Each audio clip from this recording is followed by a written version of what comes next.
Hello दोस्तों, हमारे channel में आपका स्वागत है। आप अगर हमारे चैनल में नए हैं तो लाइक सब्सक्राइब शेयर जरूर करें, धन्यवाद। कार्तिक कृष्ण पक्ष की त्रयोदशी तिथि के दिन धनतेरस का पर्व पूरी श्रद्धा व विश्वास के साथ मनाया जाता है। धन्वंतरी के अलावा इस दिन देवी लक्ष्मी और धन के देवता कुबेर की भी पूजा करने की मान्यता है।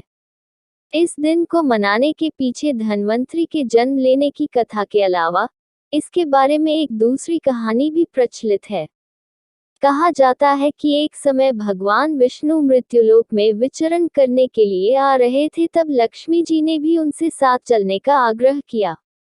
तब विष्णु जी ने कहा कि यदि मैं जो बात कहूँ तुम अगर वैसा ही मानो तो फिर चलो।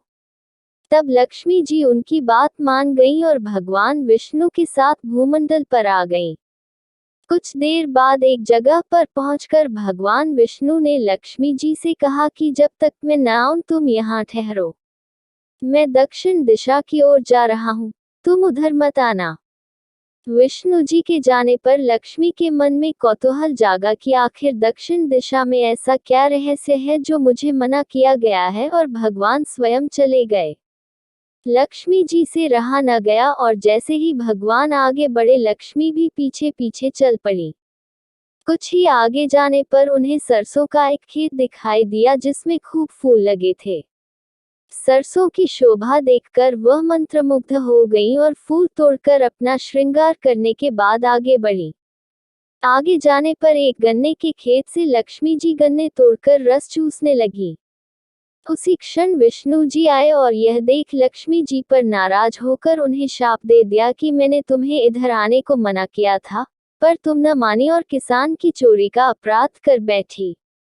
अब तुम इस अपराध के जुर्म में इस किसान की 12 वर्ष तक सेवा करो।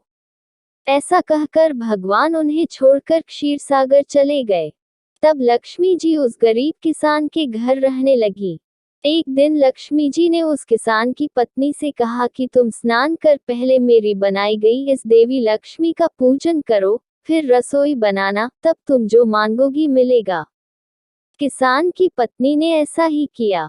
पूजा के प्रभाव और लक्ष्मी की कृपा से किसान का घर दूसरे ही दिन से अन्न, धन, रत्न, स्वर्ण आदि से भर गया। लक्ष्मी ने किसान को धन धान्य से पूर्ण कर दिया। किसान के 12 वर्ष बड़े आनंद से कट गए। फिर 12 वर्ष के बाद लक्ष्मी जी जाने के लिए तैयार हुई। विष्णु जी लक्ष्मी जी को लेने आए तो किसान ने उन्हें भेजने से इनकार कर दिया। तब भगवान ने किसान से कहा कि इन्हें कौन जाने देता है, यह तो चंचला है, कहीं नहीं ठहरती। इनको बड़े बड़े नहीं रोक सके। इनको मेरा शाप था, इसलिए 12 वर्ष से तुम्हारी सेवा कर रही थी। तुम्हारी 12 वर्ष सेवा का समय पूरा हो चुका है। किसान हठपूर्वक बोला कि नहीं, अब मैं लक्ष्मी जी को नहीं जाने दूंगा। तब लक्ष्मी जी ने कहा कि हे किसान, तुम मुझे रोकना चाहते हो तो जो मैं कहूँ वैसा करो। कल तेरस है, तुम कल घर को लीप पोत कर स्वच्छ करना।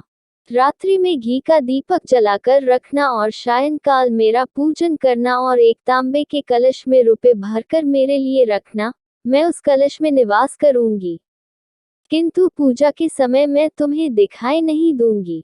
इस एक दिन की पूजा से वर्ष भर मैं तुम्हारे घर से नहीं जाऊंगी। यह कहकर वह दीपकों के प्रकाश के साथ 10 दिशाओं में फैल गईं। अगले दिन किसान ने लक्ष्मी जी के कथानुसार पूजन किया। उसका घर धन धान्य से पूर्ण हो गया। इसी वजह से हर वर्ष तेरस के दिन लक्ष्मी जी की पूजा होने लगी।